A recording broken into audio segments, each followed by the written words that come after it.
Hello cricket friends, இன்னைக்கு இணையத்தில் CSK அணியில் ரிசர்வ் பண்ணி இணைஞ்சிட்டதாகவும் சிஎஸ்கே அணியில் ரிசர்வ் பண்ணவர்கள் கேப்டனாக செயல்பட போகிறதாகவும் அதிகாரப்பூர்வ தகவல் இணையத்தில் வைரல் ஆகிட்டு இருக்கு.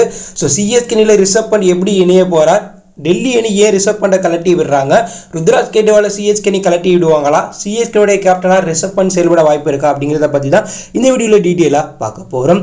2025 மெகா ஆக்ஷனுக்கு இன்னும் ஒரு சில மாதங்கள் மட்டுமே இருக்குது. அடுத்த வருடம் ஜனவரி பிப்ரவரி மாதங்களில் 2025 மெகா ஆக்ஷன் நடக்க போகிறதா தகவல் வெளியாயிருக்கு.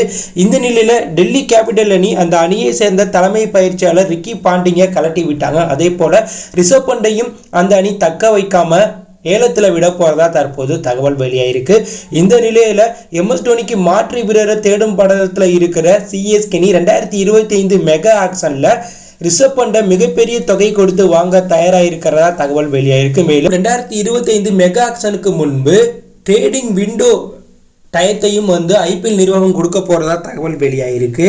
ஸோ இதனால் ட்ரேடிங் மூலமும் ரிஷப் பண்ட் அவர்கள் சிஎஸ்கே அணியில் இணைய வாய்ப்பு இருக்கிறதாவும், அப்படி ட்ரேடிங் மூலம் ரிஷப் பண்ட் சிஎஸ்கே அணியில் இணையலைன்னா ஆக்ஷனில் எம்எஸ் தோனிக்கு பதிலாக சிஎஸ்கே அணி ரிஷப் பண்டை எடுக்கிறது தற்போது கன்ஃபார்ம் ஆயிருக்கிறதா அதிகாரப்பூர்வ தகவல் இன்னைக்கு இணையத்தில் வைரல் ஆகிட்டு இருக்கு. ஏன்னா கடந்த 3 வருடமாக ரிஷப் பண்டை சிஎஸ்கே அணி ட்ரேட் மூலம் வாங்க டெல்லி கிட்ட பேச்சுவார்த்தையில் ஈடுபட்டு இருந்தாங்க. ஆனால் டெல்லி நிர்வாகம் அதற்கு தலை சாய்க்கலை.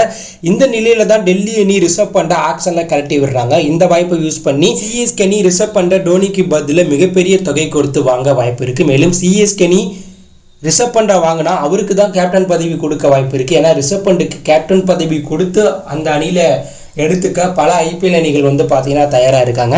இந்த நிலையில் ரிஷப் பண்டும் கேப்டனாக தான் சிஎஸ்கே அணிக்குள்ளே வர ட்ரை பண்ணுவார். ஸோ இதனால் ருத்ராஜ் கேட்வால்கிட்டேருந்து கேப்டன் பொறுப்பை ரிஷப் பண்டுக்கு கொடுக்கக்கூடிய நிலைமைக்கும் சிஎஸ்கே நிர்வாகம் ரிஷப் பண்டை வாங்கும் பட்சத்தில் போக வாய்ப்புகள் அதிகமாக இருக்குது. இருந்தாலும் தலை எம்எஸ் தோனி மென்டராக அடுத்த வருடம் ரிஷப் பண்ட் சிஎஸ்கே அணிக்குள்ளே வந்தால் செயல்பட வாய்ப்பு இருக்குது. ஸோ மென்டர் எடுக்கிற முடிவு தான் ரிஷப் பண்ட் கேப்டனா இல்லை ருத்ராஜ் கேப்டனா அப்படிங்கிறத தீர்மானிக்கும். மேலும் சிஎஸ்கே அணி 3 வீரர்களை 2025 ஆக்ஷனுக்கு முன்பு ரிட்டர்ன் பண்ணுவாங்க. அந்த 3 வீரர்கள் பட்டியலில் தற்போது ருத்ராஜ் கேட்வால், சிவம் துபே, பத்ரானா போன்ற வீரர்கள் இடம்பெற வாய்ப்பு இருக்குது. ஸோ டோனியை கலட்டி விட்டுருவாங்க. டோனி அதுக்கு முன்னாடி ஐபிஎல் இருந்து ஓய்வு பெற வாய்ப்பு இருக்குது. ஸோ இதெல்லாம் நடந்து ரிஷப் பண்ட் ஆக்ஷனில் அவைலபிளாக இருந்தால் சிஎஸ்கே அணி ரிஷப் பண்டை ஆக்ஷனில் மிகப்பெரிய தொகை கொடுத்து வாங்க வாய்ப்பு இருக்குது. ஸோ நீங்கள் சொல்லுங்கள், ரிஷப் பண்டை சிஎஸ்கே அணி அடுத்த வருடம் ஆக்ஷனில் இல்லைனா அதுக்கு முன்பு நடக்க போகிற ட்ரேடிங்கில் வாங்க போகிறதா தகவல் வெளியாயிருக்கு.